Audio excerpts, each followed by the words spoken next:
Hello, Ryan here, aka Mac, and welcome. So the character tech team took to Spectrum to answer our questions. Here is what was said. These videos are made possible thanks to my very generous patrons and channel members. Thank you guys so much for the support. If you do enjoy my content and would like to support the channel even further from as little as $1 a month, it is all very much appreciated. All the links are in the description below. So the question we'll kick off with is asking for an update on this cloth tech. Now they mentioned that the cloth tech, or vertex cloth, what they call it, is V-cloth. This simulation work was put on the back burner a little while ago as priorities shifted to physics grids amongst other things, but the V-cloth work has since picked up again and will continue, dependable on gameplay related or physics that are needed. So basically it is being worked on again right now, but there are many requirements and priorities that can of course shift depending on what team is working on what. There does also appear to be quite a lot of work, but I guess they will just keep on at it until it is done, as long as nothing else takes priority. Next question, will backpacks also have exterior slots with visible content like the Armour does? Now yes they will, they are planning on having physical components on backpacks, just like they do with Armour. The backpack itself is getting treated as an attachable onto Armour, and I think we are actually getting quite a few more backpacks in 3.14, so around the end of June for the Q2 patch for this personal inventory feature. And I do believe these are not just going to be backpacks that attach to Armours, they will be backpacks that you can put on clothing as well. The next question is simply just beards ? Now as mentioned in the past, they do plan on creating beards and all manner of facial hair at some point, but other things are taking priority still. Next question is CIG committed to making good black hairstyles available besides afros and braids, such as high top fades, curly tops and waves? So they say that this is definitely something that they want to do, as it is very important to them. They want to make sure that they achieve a good representation of these types of hairstyles as well. Now I'm really excited to see this new hair tech that's been in the works for quite a while now. Obviously they're trying to get all the Squadron 42 characters' hair done, and then it will lead on to the PU. And I think last we heard from the character team was that they are creating hair for the next round of hair in the character creator tool that we have ourselves, but we just have no dates of course.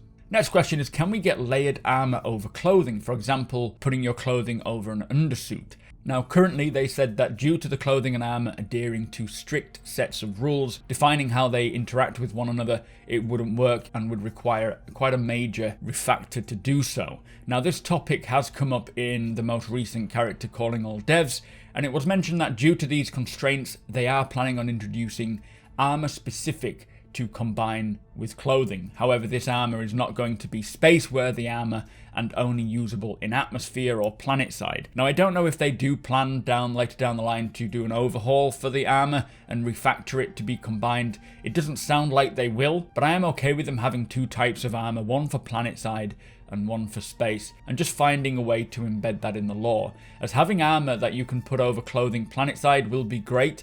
Unfortunately, it'll mean you'll need to change if you want to go into space, which isn't a big deal. I can get over it, but I would like armor that you can layer over clothing. I think that would be quite cool. Next question is, what is the current status of being able to remove and put on our helmets in game? Now this is referring to physically taking the helmet off or on and then holding it under your arm, or inspecting it, or throwing it, or putting it down. Now they are currently in the process of researching how best to handle helmets. There is a lot of dependencies from artwork to animation to UI, and once they have all of these dependencies defined, they will then begin refactoring all the previous assets to utilize the new tech. It could have something to do with iCache and converting and physicalizing every asset in the game to utilize that system. I'm not entirely sure if that's what they're saying, but I have been looking forward to being able to take my helmet off and carry it in my hands in game. Next question, is there plans for deeper customization options like sliders for each facial feature? DNA blending seems great, but sometimes you just want to fine-tune the specific feature. So they said that the current PU customizer is limited in usability and choice, and this is the version 1 of that system. This will be updated as they continue to develop that system, and the quality of the assets in the customizer are not up to the same internal standards that they can achieve, so it will be updated eventually. And again, I think this is probably waiting for this hair tech to come down so that they can give us a much wider choice of hair as well. I think that's the last we heard about that. Next question is, can you tell us about the progress on alien characters? Now, they said they can't say much due to spoilers, but they have continuously been working on the Vanduul, and they are very excited to begin working on other creatures and aliens. We know they are creating a pipeline for the creatures that will populate the planets. Not like the Vanduul, the Jan, the Banu, but the actual creatures and animals that are dotted around them. They're working on them now. And on the monthly reports, it does mention that they are working on the Jan right now, actually creating those characters in-game, as well as a lot of Vanduul work as well being ongoing for Squadron. We haven't seen anything visually on the Jan and how that's going, or on the creatures, but hopefully they will show us sometime soon. Next question is, do you know how you will implement tattoos? Now, they said there are 2 types of decals for characters. They've got stencil and diffuse. So diffuse is what will be used for tattoos, as this provides more fuller colour and more detail, but they do require material variants to support extra texture slots. So this can exponentially increase material counts, and they're figuring out how to minimize these physical material variants is a challenge that they are continually trying to solve. So no tattoos anytime soon by the sounds of things, until they can figure out how to keep that performance going. Next question is, what have you learned from players using the character creator compared to your original assumptions? Now, they have learnt how important the heads are that make up the gene pool. The initial selection of heads were arbitrary without taking the customizer into account, and they have learnt the importance of having a greater variety of heads. So again, going back to this, maybe the version 2 of the head customizer is maybe more heads, better hair tech, and just better quality assets as well. Next question is, will we be able to equip armor for our left and right arms separately? Now, they said that the armor is broken into 5 items. As we know, we've got the core, the arms, the legs, the hands, and the helmet, and unfortunately there is no asymmetry due to performance limitations in texture memory and draw calls.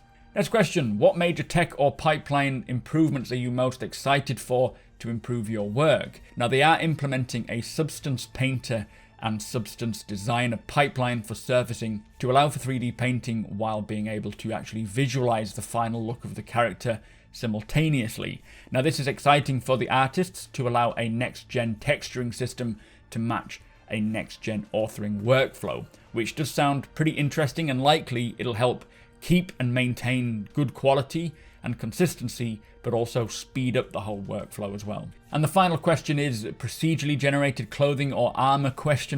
Now, the response was a procedural approach to spawning NPCs built on loadout modularity using a system called Spawn Closets is in the works, as we have heard of. In addition, they are expanding the ship tinting system onto characters to allow for color palette customization. So I don't think that's what they were actually asking about, but it's quite interesting all the same.